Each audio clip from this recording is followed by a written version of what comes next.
Where did you like to play as a child? I ask this question a lot because childhood memories shape us into the people we become. Welcome to Play It Forward, a Wearthy podcast. I'm your host, Lukas. Thanks so much for joining me. I talk a lot about play. I'm a dad, I'm a husband, I'm an educator, and I'm a playground designer.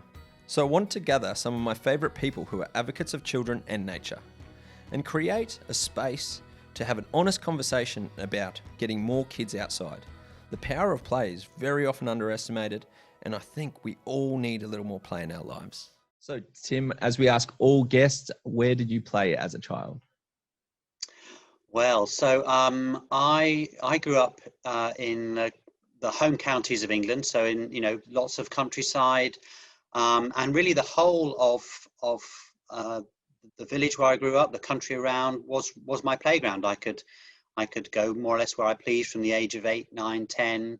I could ride my bike. Our friends and I could hang out for hours at a time. So, yeah, I had a lot of freedom as a child and made full use of it. And a two-part question: how did that contribute to your work now? And what's the biggest factor impacting how children are living their life now? I think it has had a big impact on my work. I guess what I've taken from those memories and that experience is that there's something of a kind of magic ingredient of childhood, which is about that taste of freedom. I sometimes talk about feeling what it's like to be a human being, to sort of trying responsibility on for size. Of course, we adults have a responsibility for children, but part of that is allowing them the freedom to find out, who they are, what they like, to learn from their own mistakes. And I think children can't do that, can't make that journey to be responsible unless they are given some freedom. And that really runs through all of my work, like a stick of rock. In fact, I'm just going to show you one slide that I use all the time in all the talks I ever give, that I hope will just bring home both what I think is important about this and also how things have changed. So that your second question. So if you'll give me, now, I'm not sure I can do that because you may need to let me share. If not, I can just describe the slide. How's that? Lukas, can you let me share? Is that a thing you can do, or? Yep.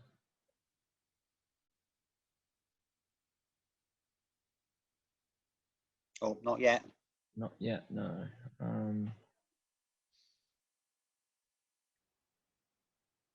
There we are.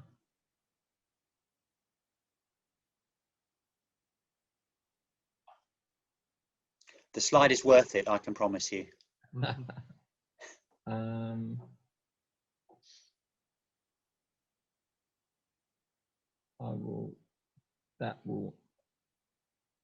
Oh, great, got it. Okay, so here's the slide. Somewhere, what's happened? Was it snowing? Now that's strange. Okay, I'm gonna have to stop sharing and then share again. I think something's a slight hiccup.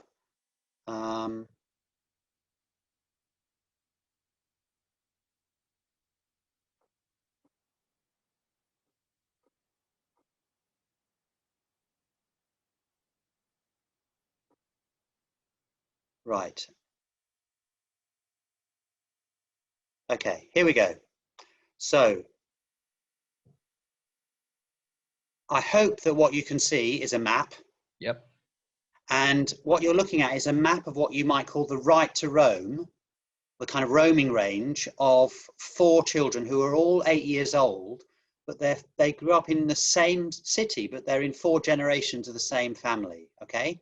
So the big blob that you can see that takes up most of the map, that's the roaming range of the great-grandfather in this family at the age of 8. So you can see that's about 10K across that blob. And then you can see a couple of smaller circles. You've got the grandfather at the age of 8, then you've got right at the top, you've got the mother at the age of 8. And then if you can see that little black dot that's on the left-hand margin of the map, Okay, that's the roaming range of the son in this family today at the age of 8. So what you're seeing is a really dramatic shrinking of the horizons of childhood. Okay, so to all intents and purposes, you could say that children today, many children, are kind of raised in captivity. And it's a massive contrast to the sort of free range childhoods that older generations can remember. Now, there are all sorts of reasons why this has happened. It's complicated. It's partly about culture. It's about family life. But I think part of it is about the environment. It's about the towns and cities that we built, and that in particular traffic has become a massive danger, and it's something that we just kind of got used to in our lives. But I think that's one of that shrinking of horizons of childhood is one of the biggest and most underexplored changes in the nature of childhood. And I think what we take from that is that we can't turn the clock back, of course, but what we can do is say, okay, we need to kind of compensate children for this loss of experience. We need to figure out different ways that we can allow something like that taste of adventure, that taste of freedom, that, as I said, is such a vital ingredient of a healthy childhood. And that leads me into the next topic. It's a great link in to a subject you're very passionate about. It's not only as in you're focusing on the book No Fear, was very focused on that childhood experience, but you've moved into the realm of that urban design and moving beyond the park. So I might hand it over to Dan for his first question that he would love to fire away. Yes. Hi, Tim. So the question is, what are the critical factors determining the success of play environments in inner city urban centres? Sure. I mean, I think what I'd say is we need to sort of take back from the idea of play environments, step back from that, and think instead about how can we make whole neighbourhoods more child friendly? How can we make it easier for children to get around neighbourhoods and give them great places to play and meet and hang out as they're doing that? So you step away from the idea that our job is to create play reservations, with sort of fences around them and whatever, and instead look across the whole of a neighbourhood, the streets, the parks, the civic spaces, all of those outdoor spaces, and say, okay, how can we open up this neighbourhood so that as children grow up, they can gradually, explore and enjoy spaces, do the things they want to do, whether it's sport or whatever, and spread their wings at the same time. So you end up with this idea of 2 dimensions of child friendliness. One dimension, if you like, is there are lots of good places to play, and you and I will probably talk more about that. But on the other axis, you've got child mobility. Can children get around a neighbourhood easily? Especially, can they get around easily on foot or by bike? Because heads up, kids can't drive. Okay, so the normal way that grown-ups get around neighbourhoods in their cars by actually choosing to drive is not available to children unless we just want to taxi them everywhere. So there's a big message from my work about reducing the impact of traffic and cars in neighbourhoods, and at the same time designing great places, a variety of places with nature, with risk, with social space that are distinctive, that are engaging, that people want to come back to. And it's only when you have both those features that you have a great place for kids to grow up in.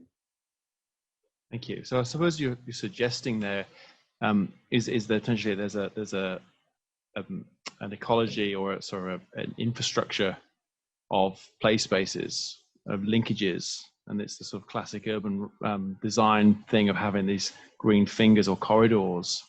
And you're suggesting potentially that would be the case with play environments, that you create almost, you can join the dots together, and almost they service those children in those areas, in those pockets. Yes, I mean, you can have the greatest playground in the world, but it's no use to a lot of families if it's on the other side of a busy road, right? So you absolutely have to stitch together and connect up the spaces that we're making, make them great, but also make it easy and safe for families and children to get to them, both, of course, when kids are younger with their parents, but as they grow up on their own. And that's why so much of my work these days is focusing not on the design of the play space, but on how can kids walk to their local play space? How can they walk to school more easily? How can we make it easier for kids to cycle? So that takes you straight into how you connect up the spaces and create networks for walking and cycling, and also thinking more about density. And that's an interesting question. That I think a lot of people have this idea that it's really bad for kids to grow up in high density areas. And the ideal childhood is suburban and lots of space. Actually, it doesn't always work like that. You've got lots of families now in Australia. There are some neighbourhoods in Australia now where you have a lot of sprawl. You have these sort of exclusively residential developments, miles from any other facilities, and it's kind of a bit like an open prison sometimes for families. That they might have a nice backyard and a big house, but they need to get in their car to buy a pint of milk or go to a playground. And for a child, that's a kind of imprisonment, and that's really not a healthy habitat for children to grow up in. Yeah, that's one of our hugest challenges in our area, is the coming to life of the estate living. 400 blocks wedged in where you can't fit even a trampoline in the backyard because it's affordable and everyone can live there. The Australian dream of owning their own home, but they're surrounded by treated pine fences 6 foot high, and they clear out the vegetation. So it's ridiculously hot to move around those spaces. And you have to get in your car to move absolutely everywhere. So then it's getting pushed back onto the school for the child's childhood. Like these memorable childhoods are going to be, their reflection is going to be at a school. So completely skipping that experience. Just to go back quickly to that diagram, and you were speaking of, the challenge to cross a road. What's more of a hindrance to the child? Because if you look at the great grandfather, traveled a huge distance, and I'm sure it was challenge and full of risk. So is it the environment that's a deterrent, or is it the stigma and permission? Right. I mean, my personal view is, I think the single biggest cause of that shrinking horizons and the loss of freedom for children is the dominance of the car over the last 40, 50, 60 years. Other people will have a different view. We'll talk about, culture and parental fears. I guess one thing I will say is, one of the things that, of course, we now have, and the sprawling suburb is a perfect example of how you bake in car dependence when you build in a certain way. Okay, it would be impossible to live a car-free life in a suburb like the ones you've just pictured. So, I think what then happens is the fears and the anxieties partly kind of almost they're like a rationalization of the fact that a lot of neighborhoods these days feel, people look out of their front doors and they don't see other people getting around on foot. Everybody's in a car. We're a social species, we thrive and have a hunger for places where there are other people, and that's probably even more so with children. So yes, other factors are involved in that change that we're talking about, the loss of childhood freedoms, but the problem with a kind of car dependent culture is that the built environment, the habitat, gets fixed, and then it's really hard to do anything about it down the line. You can change culture, you can change, the economies of families, you can help mums spend more time, get better support with childcare, but it's pretty hard to change the basic physical nature of a human habitat once it's built. This next question really relates to the work we've done with the Bernard Van Leer Foundation and the Urban 25 initiative. It was really sort of obviously looked at all these different cities, and they're of different contrasts, different cultures, and one of them was Tel Aviv, which I thought was very, very interesting. Being in the Middle East and having that, you sort of identified there was the, I suppose the different contrasting cultures with Muslim versus Jewish cultures in that city, and so and then basically it was really about the sort of stigma about inclusivity and the identity of those spaces, and how that, and is that something that applies to other cities and in general? Do you feel that there's a unique situation, or do you think there is that sort of thing about communities identifying themselves as being a certain community, and then obviously having that stigma about other socioeconomic cultures in that area? Okay, there's a lot in that question. I'm going to try and tease it out a bit. I mean, I think the first thing to say is, I mean, in my experience, having visited, just for the study for I've got a book coming out called Urban Playground. I should give that a plug. So Urban Playground, How Child-Friendly Planning Can Save Cities. And visited a dozen cities in Europe and North and South America. I've also visited Australia, New Zealand, Japan, China, the Middle East, as you've said. I've yet to find a community anywhere that doesn't want, great places for kids to live in, okay? That doesn't want places where kids can play, that doesn't want it to be safe for kids to get out and to walk to school. Everybody wants to live in a neighborhood like that. So I think two things. First, if those of us who are interested in promoting this vision, who want to see more child-friendly neighborhoods, it needs to be an inclusive and an equitable vision. Okay, we can't just say, let's run programs where neighborhoods come to us and say, yeah, we'd like some nicer playgrounds or better streets, because we know it'll be the middle classes, it'll be the privileged people who will be at the front of that queue. Okay, so you do need to be proactive about making sure that programs are equitable. But secondly, I think we do need to learn to listen and engage with poorer and diverse communities and communities that are neglected or underserved at the moment. And I think that's something that municipalities around the world are struggling with. They were really struggling with it in Tel Aviv. And it's not easy, especially when you've got communities that are actually suspicious of municipalities, or where there's a really fundamental divides between different ethnic or cultural groups. But I guess one thing I would say is, I think there's talking about children, and also children playing and getting together, can be a really positive catalyst. And I've seen this where neighbourhoods where there is conflict, that the adults might have big disagreements, but one thing they might well agree on is that they don't want those disagreements to continue. They want their own kids to live in a more diverse, in a more inclusive community, in a community where there are fewer divisions between different groups.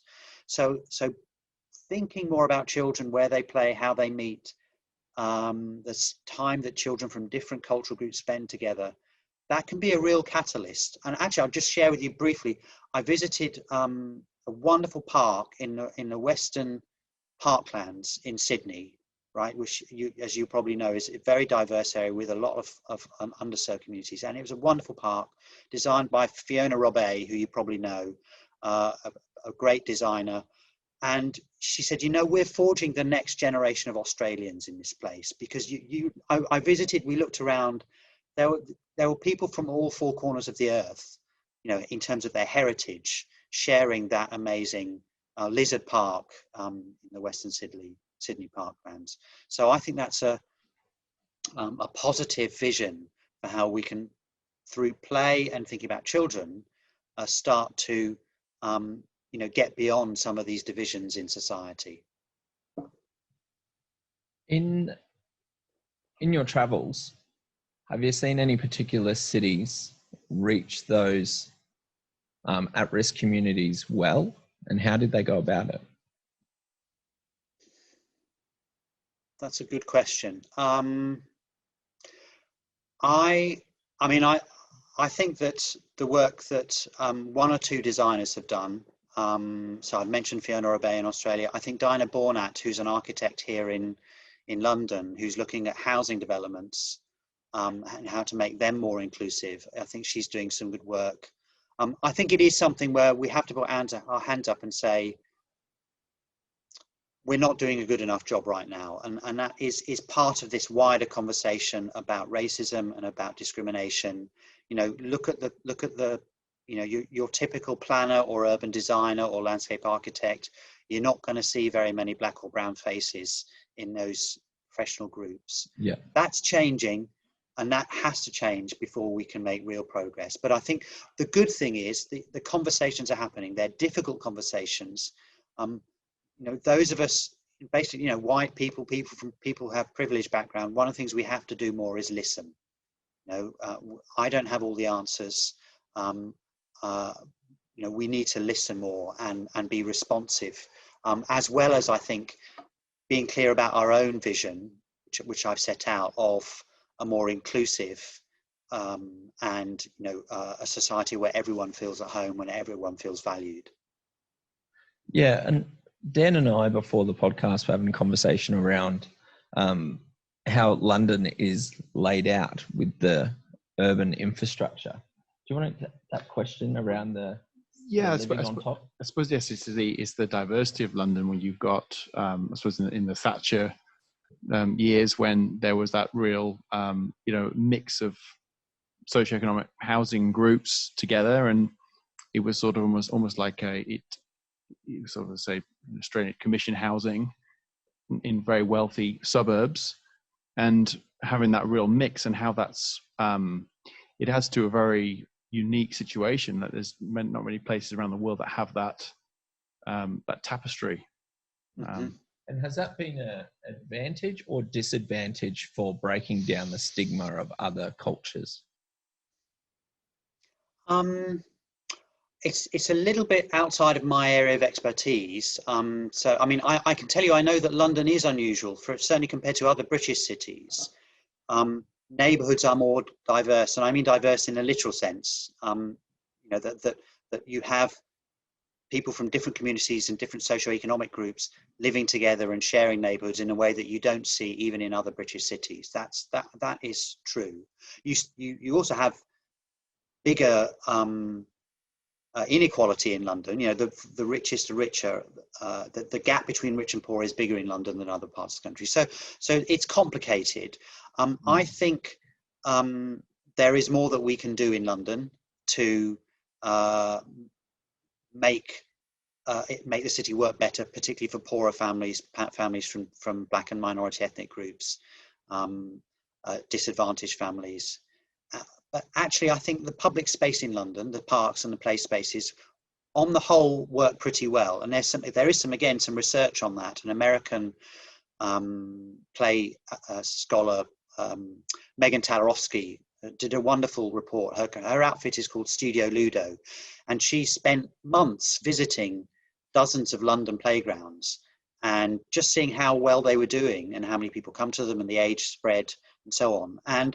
And comparing them with some playgrounds in the USA, and she showed that London playgrounds were more popular, they were also cheaper, and the design of those playgrounds was more varied. So I think we can go some way to making we can take some pride from some of the good things that are happening in London, but I think there's more that we need to do. And I also think, you know, every city is different. We can learn from different cities. That's why I do a lot of what I do, but we can't just assume that something that works well in one city will work well in another. Do you have a standout project that has, like, within creating environment, not just within a playground sense, like a whole area? Do you have a standout area that is your favorite go-to? Yes, that's a very good question, Lucas, because I do indeed. And there's a section in my book which is headed "The Ultimate Child-Friendly Neighbourhood?" ? And it's the neighbourhood of Vauban in Freiburg, which is a city in Germany. And Vauban is an eco-suburb So it's about 5,000 or 6,000 people, apartment living, and it's a wonderful place to visit. The key thing there's lots of interesting things about Vauban, but the key thing about it goes back to what I've talked about earlier. It's effectively car free. Okay, so if you own a car in Vauban, and most people don't, but you have to park your car in one of a number of multi-story car parks around the edge of the neighborhood. So what that means is the whole of the space between the buildings within this, big chunk of land is available for public use, play space, kicking balls around, walking and cycling, green space, nature areas, and the cars are to all intents and purposes out of the picture. Now you can drive your car up to offload shopping or whatever, but for the most part, it's a car free. And I visited this area twice for significant periods each time, and it's just amazing to see how many children, how many parents, how many carers, older people are out and about in this space. Even on a cold winter's day, people that put their coats on and they just step out their front door, and they're immediately in the kind of space that I think any of us would say, wow, this is just a nice neighborhood to be in. So, of course, it's an inspiration and a provocation. It's not a blueprint. You can't just sort of cut Vauban out, lift it out, drop it in the suburbs of Brisbane, and it'll work. But I think it gives us a sort of compass point, yes, a sort of a direction of travel, and some of those features that I think we can learn from and we can be inspired by and put into place in other parts of the world. Thank you. So another question, what data surprises you the most when doing your research? Yeah, that's another good question. I like data. I'm actually a data person. In a previous life, I might have grown up to be a mathematician, would you believe? So I think numbers are really helpful in fleshing out the picture, and testing our assumptions, and getting us beyond anecdotes. I think as you can tell, I believe we need to get a better balance between the needs of the car and car drivers and other needs. And I think our car culture is too dominant. And I am endlessly surprised and shocked about the statistics around car dominance. I'll give you one example. I was just looking the other day into, and it's a tragic story, but the level of road deaths in the States. Okay, so if you look at the last 100 years, you'll see that for most of this period in the USA, tens of thousands of people were dying every year because of the car. Tens of thousands. So we've got, and in some years it was 40, 50,000 people. So if that were any other consumer product, imagine if, some, I don't know, Dyson or Samsung said, hey, we've designed this really great new consumer product. People are going to love it. There's only one problem. In ordinary use, it's going to kill tens of thousands of people a year, including a whole lot of children. Well, you say, yeah, maybe we need to redesign this product.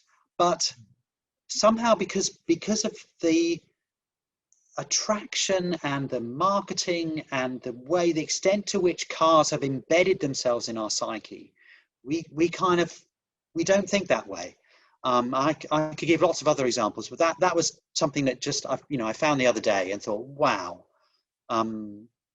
we really need to wake up to this. And of course, we haven't talked very much about sustainability and the climate crisis and the changes that we all know we're going to need to make to live more sustainably in the future. But at the top of that list, surely, is moving away from private car use.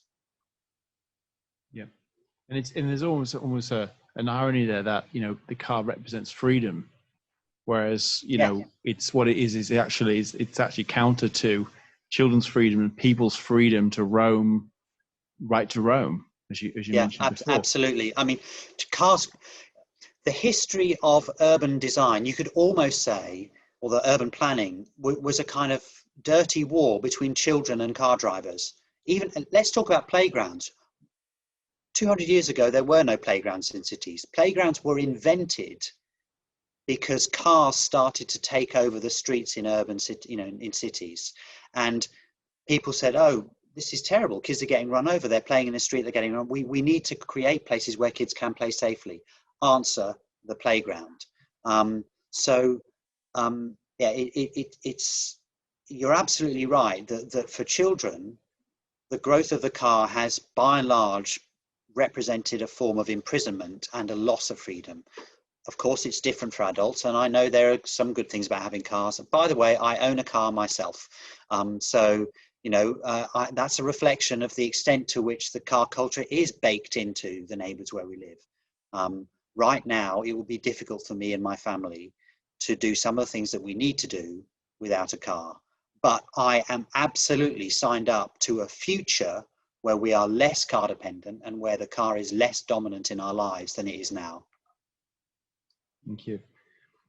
And so just leading into that quite nicely, how do you feel ecology and biodiversity can be included in the urban play environments, and I suppose sort of weaving into that whole infrastructure of play spaces? Yeah, I mean, for me, it's a no-brainer that play spaces should be green and naturalistic for the most part. I mean, there are one or two exceptions. You know, if you've got a great designer who just thinks it's really fun to do stuff with concrete, every now and that's right. But by and large, you know, we know, first of all, kids love nature. Kids love getting out, getting, sand between their toes, mud in their fingernails, climbing trees, looking for bugs, all of that stuff that Lukas, you would have been doing when you were an early childhood educator. You know, it's that, you know, the term is biophilia, and the vast majority of us, we know what, you know, the good things, the way that being out in lovely green space makes us feel. Secondly, they're just often, you know, more adventurous and richer places for children to play. So if you care about children playing more, you should care about nature. And the links with sustainability, with, you know, caring for the planet are also crystal clear. So, we really need to take much more seriously the goal of bringing greenery into urban spaces, into play spaces, into parks. Now, I think the problem is it's actually about sort of figuring out how to do that in a way that municipalities can cope with, you know, because there are some cost implications there. Certainly in the UK, we had a trend in the past 20 years of, you know, municipalities having limited budgets, worried about maintenance.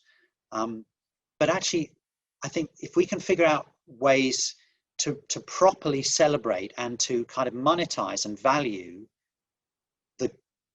the contribution that green spaces make to our health, to our economy, you know, who doesn't want to live next to a park? So we know that houses that are near parks, you know, have higher values. I don't think it's beyond our capacity to figure out ways to create more sustainable funding and sort of, you know, business models so that green space can take its proper part in the urban fabric.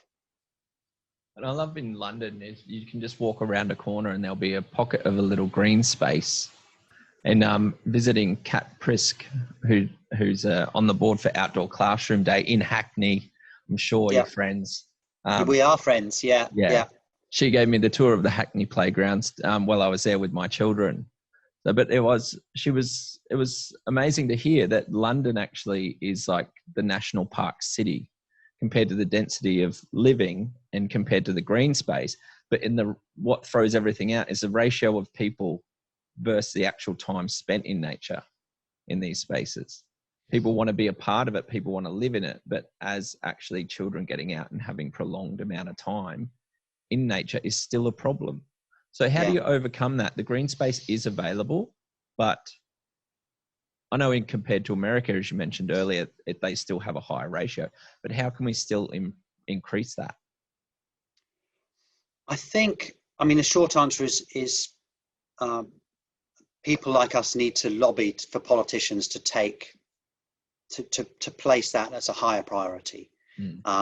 I think for the most part, you're right, London is quite well endowed for green space, even compared to other big cities in Europe. And there are lots of great parks, small parks, big parks, pocket parks in London. I think we need the politicians to recognise the importance of these spaces and to take better care of them, and to make sure that whenever things happen in London, whenever there are new developments or changes of land use, that green space is a central part of that thinking. And then I think the culture change, the promotion for families, some of that education and awareness will follow that. But you can do all the kind of lecturing parents or what you like, but if there actually aren't places near their homes that feel safe and welcoming, then they're not going to use them. So I think that political priority is there. And one thing I explored in my work for the Mayor of London nearly 10 years ago in the Sowing the Seeds report was precisely thinking about early childhood education and supporting forest school programs, and you call them bush kindergarten programs in Australia, but just introducing children and of course their parents to the idea that local pockets of green space, little bits of woodland, are great places to visit, great places to play, and great places to learn. And then you do literally and figuratively sow that seed for that child and that family as they grow up. Thank you. And leading into that, Tim, there's very much in sort of urban design speak, the CEPTED, the crime prevention through environmental design, it's very much a buzz thing here, and certainly councils are very keen to promote CEPTED friendly spaces. How do you feel that? I'm going to jump in. You got to explain what that is. Okay. For our listeners. So basically creating environments that are encourage people to be there. There's no sort of dark spaces. It's open. The use of, I suppose, another aspect of them are trying to get people to that diversity of people to be in those spaces. So it creates more users. It has more longevity to the day, and that creates a more safer environment. You're less likely to get mugged, for example, being in a space where there's lots of people around than a sort of quite dingy corner, which is sort of quite sheltered. So it really is something that's very prevalent here. And I guess how does that work with design of play spaces, and is there an opportunity there? Yeah. Well, it seems to me that the basic idea is right, that it's sometimes called safety in numbers, isn't it? We feel safe and generally well disposed in places where there are lots of people of different diverse ages and backgrounds sharing that space and enjoying it. That goes back to Jane Jacobs and her wonderful writings.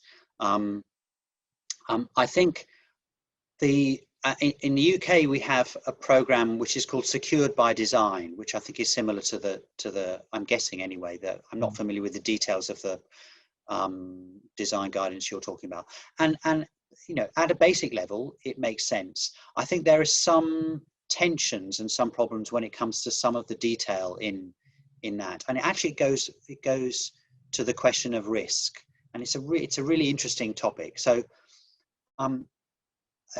when we talk about playground safety, I often say, there's no such thing as a zero risk playground. In a good playground, sometimes bad things will happen. Children will fall off, they'll have accidents, because that's just part of life and part of learning, what you can do. And I think there's a similar danger, the danger of the zero risk social environment, where you say, okay, we have to create places where it's impossible for anything bad to happen between different people. And that takes you down a road of, hyper surveillance, complete lack of privacy, sort of vast sight lines. And that worries me, because I think one of the things that, for instance, people like about naturalistic places, about the woods, or about or even some parts of cities, is you don't know quite what's going to be around the corner. There's an element of surprise, of uncertainty, and that if we try and make places, whether it's playgrounds or squares, to give a kind of unconditional guarantee that nothing bad will ever happen, well, then you suck out all of that delight and surprise, and you're left with very bland places. And I think there's a balance to be struck. It's like a form of risk-benefit assessment. And if you know anything about my work, you know that is an actual tool that you can use to figure out, safety. But I think it's also good for thinking about social safety and public safety. And another thing is, different people have different views about safety. So a space that one person thinks, well, this is kind of fun and quite lively, another person will think, oh, I'm not really sure about this place. It feels a bit sketchy to me. That's difficult. And it can get particularly difficult when you have different people from different cultural backgrounds who take different sides of that conversation.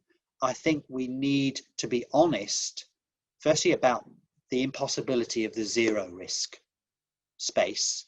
Secondly, that sometimes spaces can work well for some groups, but not others. And that's not great. We need to figure out how to deal with that. But that, we do need to have a balanced and thoughtful and nuanced approach.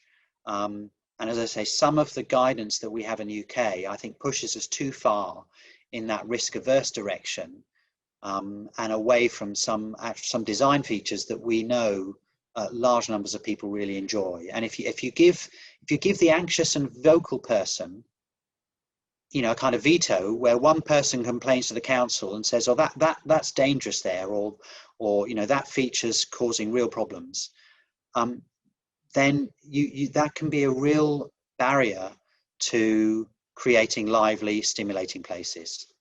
Yeah, basing the policy on the anomaly. Like, exactly. I'll pull my hair out with that one. And the race to zero is so real. Like, if you're racing to zero with zero risk, let's race to the bottom on zero experience for anyone to exist in. As you know, like learning from you with that risk benefit assessment, as if you're going to deprive a child from an experience just for the maybe. And then what's number on the maybe, being the database person that you are. I mean, numbers will only take you so far, of course. I fully accept there's genuine fears. Some people have genuine fears about what's going to happen to their kids. And in my experience, generally, those people numbers don't persuade them. You can say all the figures you like about child abductions, and it's like, yeah, but there was that one child who ... And we have these terrible, tragic cases that live in our memory precisely because they're so rare. I think that what helps some people to overcome that is to fight the emotion with emotions and say, okay, what kind of childhood do you want for your child? How do you think it feels to be a child who's told that the world is a terribly threatening and dangerous place, and that if they step outside their front doors, then they're a great, personal peril? What's the, how is that child going to feel about growing up, and that point in their lives when they eventually do have to make their own way in the world and have to, take some responsibility for themselves? Actually, I'm reminded of a kindergarten in Canada, in Toronto, that I visited, where the principal had a very robust approach to risk. And this is precisely what she said to parents, who were worried about what she let the kids do in the playground or whatever. She said, look, in this kindergarten, we're in the business of helping people grow up to be responsible humans. When do you want that to start? When do you want your child to start taking responsibility for themselves? Is it now in my kindergarten? Is it in grade 2 or grade 5? Or, when they're 15 and going to their first party, when they're walking down the aisle? When do you want this to happen? And I thought that was a really powerful way of getting at the kind of heart and soul of why the zero risk mindset is so damaging. Thank you. And I guess that sort of leads nicely into what are the real practical ways that parents can overcome that fear? I mean, is it a case of community watches, or just being able to just have that more peace of mind that their children can go out into that wider realm and not worry so much? So those are practical things you could suggest. Can I jump in first? Let's take it before that and think what's led to so many parents in the community being so risk adverse in your view?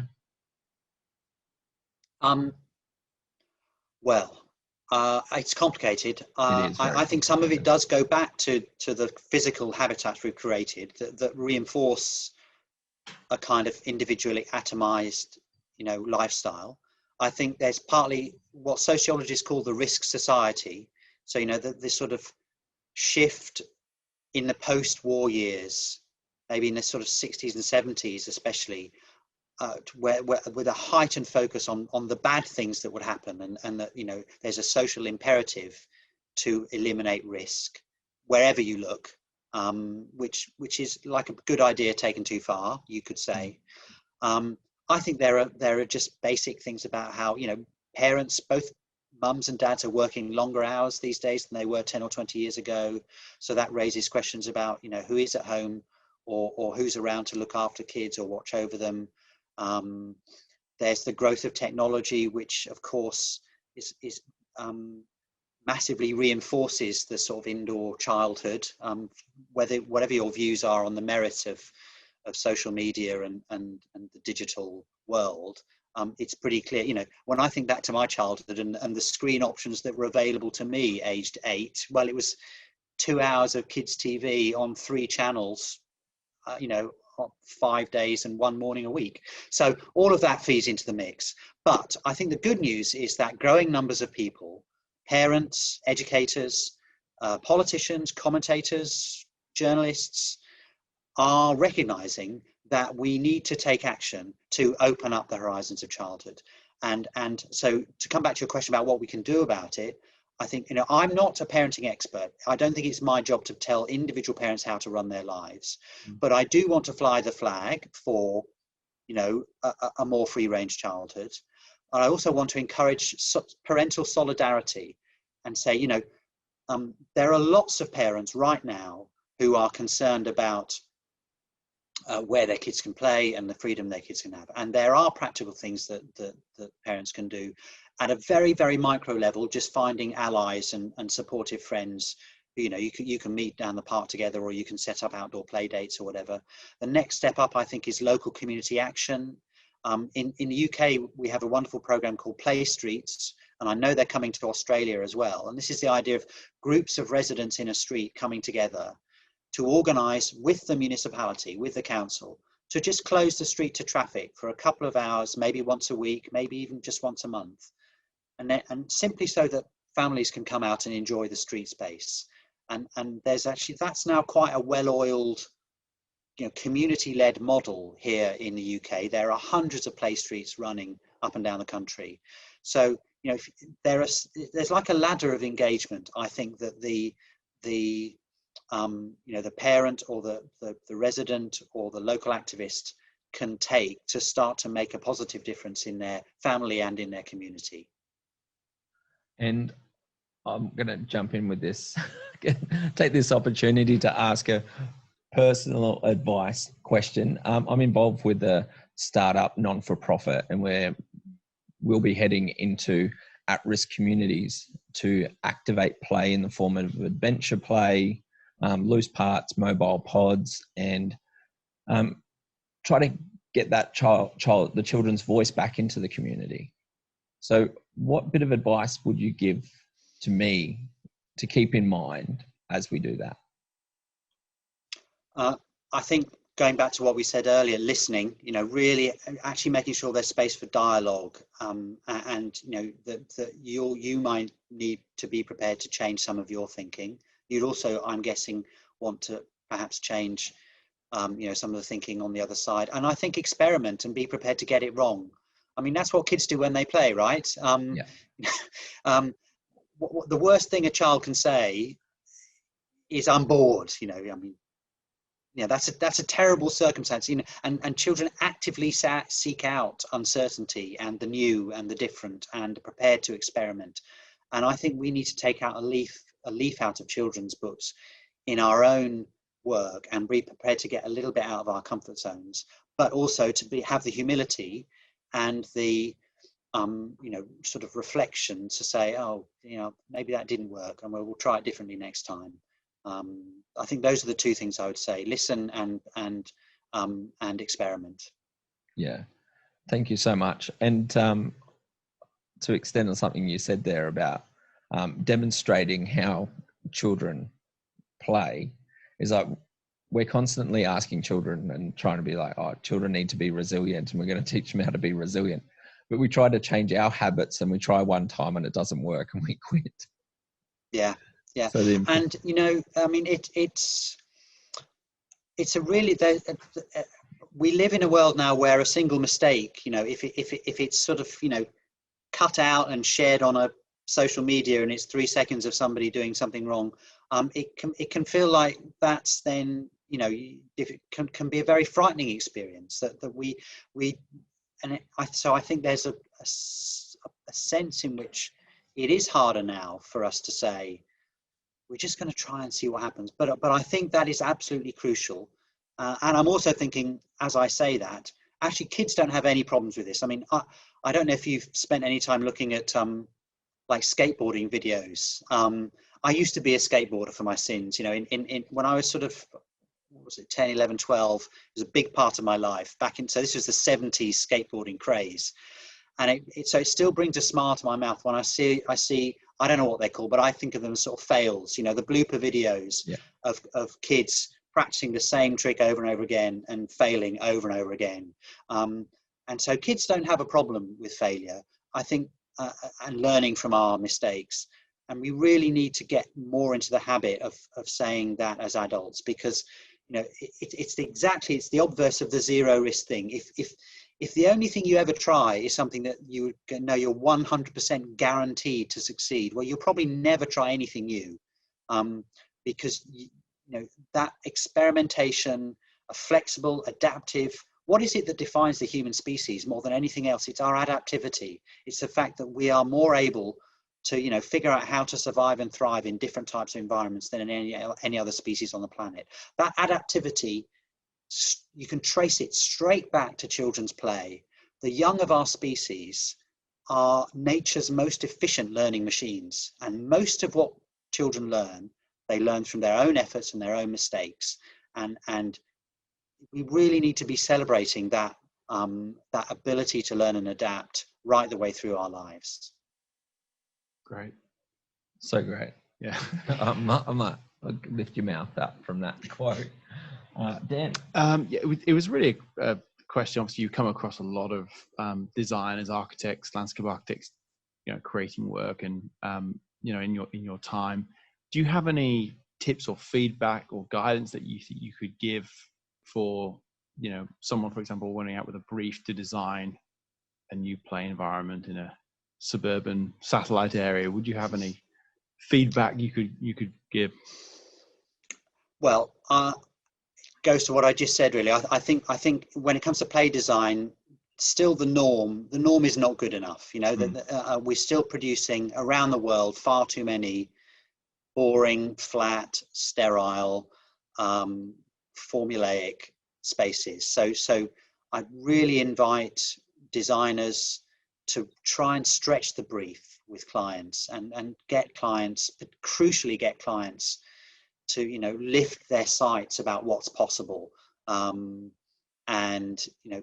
take, for instance, a balanced approach to risk, to look really hard at budgets and how you can maybe take away some of that budget that you might have spent on acres of rubber surfacing, and instead put some of that money into planting and maintenance. So the details, we can argue over, but that basic, just wherever you are with a new client on a space, try and stretch the brief and win the client team over to surely the basic job here. The basic job is to create great places that kids want to come back to enjoy, to be with their friends. where their families are wanting to spend time as well. And that should come first. Okay, play value should come first, and everything else is after that. And get the client signed up to that expansive, ambitious vision. And there are lots of examples from all around the world of great places. And actually, Australia, you have some really good examples of play spaces in the different cities and public spaces. I mean, the South Bank Parklands in Brisbane is just an amazing, generous, lively, diverse public space. The Darling Harbour in Sydney, the Esplanade in Cairns, some of the great destination parks in and around Perth, the Naturescape in Perth. You've got a lot of inspirational material to draw on in your home cities and states and territories, and that's a pretty good place to start as well. And it's all in the data as well, isn't it? That's with the people using it and enjoying it, and it's that sort of concrete data that's going to support future designs to be like that as models. Yeah. So the most popular parks in London, I mentioned the London study earlier that Megan Talarowski of Studio Ludo did. The most popular parks, she's got the numbers, are the Diana Park in Kensington Gardens, amazing naturalistic play space, and Tumbling Bay, the playground in London. That actually I put my hands. I had a hand in shaping the brief for that and pushing the client to have an ambitious brief. That's a fantastic naturalistic, quite risky, some quite big timber structures, lots of sand and water play, and it's the second most popular park out of all of the parks that Megan studied. So we do have the numbers. We know what's popular and what works, and surely that's a pretty good test of success, right? That you create places that hundreds of thousands of people come to a year. 100%. A final question, simple one. What does play mean to you? One of the simplest and most complex question of the day. Okay. Thousands of quotes coming to my head. I mean, something about play is possibility. Play is about enjoying a universe that's full of uncertainty, and engaging with the people and places around us in a way that embraces uncertainty and experimentation, and that's about a cure for boredom. Play is a cure for boredom. I love it. And I love when I ask you these questions, how after so many years of studying, looking at the data, it comes down to when I ask you about play, you like spark up and you're just so enthusiastic for it. So I've got to thank you for that. And thank you for so much inspiration and passive guidance on my own journey into the play realm and helping me find my purpose in the world. So I've got to thank you personally for that. Well, that's right. I should just really briefly give a plug for No Fear, the book that you mentioned, which you're very kind about. And that you can get the full text, the whole book as a PDF from my website at rethinkingchildhood.com. So it's actually quite hard to get hard copies anymore. Yeah. But the PDF is there. Yeah, it's nice that the publishers have agreed to share it, and that's brilliant. It's been a pleasure to have this conversation as well, both of you, Dan and Lucas. Thank you very much. Thank you, Tim. Thank you so much. And for our listeners, all the links will be in the show notes below this podcast. Thank you so much for joining us. The phenomenal, the inspiring, the impactful Tim Gill.